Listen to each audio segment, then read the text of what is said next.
Pour leur dernière création, les musiciens tourangeaux d'Allo Big Band se sont attaqués à la grande aventure de l'aéropostale. Une saga que connaît parfaitement Jean-Claude Nivet puisque cet historien photographe a parcouru tous les sites emblématiques de cette épopée. Ça va des Pyrénées à la Cordillère des Andes en passant par le désert, la forêt vierge, donc c'est très divers.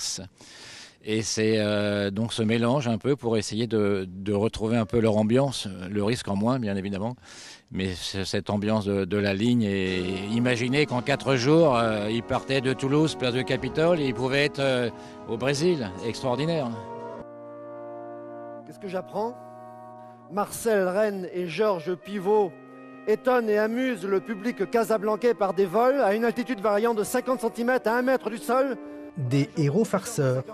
Pour raconter les odyssées de ces Mermoz, Saint-Exupéry et autres Guillemet, un comédien et des musiques taillées sur mesure.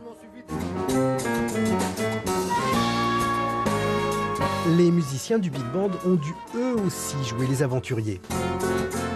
Ils découvraient cette musique qui a été vraiment conçue pour eux sur mesure, mais avec des styles musicaux qui ne sont pas forcément habituels au Big Band, notamment un tango qu'a écrit Johan Béraud, des choses plus modernes qui sont habitués à jouer aussi, mais vraiment des styles de musique différents symbolisant les différents pays.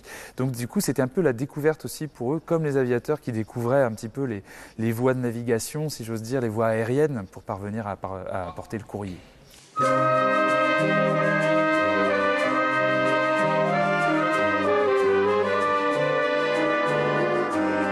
Embarquement du courrier d'Allo Postal ce soir à 20h30 à l'espace Malraux de Jouer-les-Tours.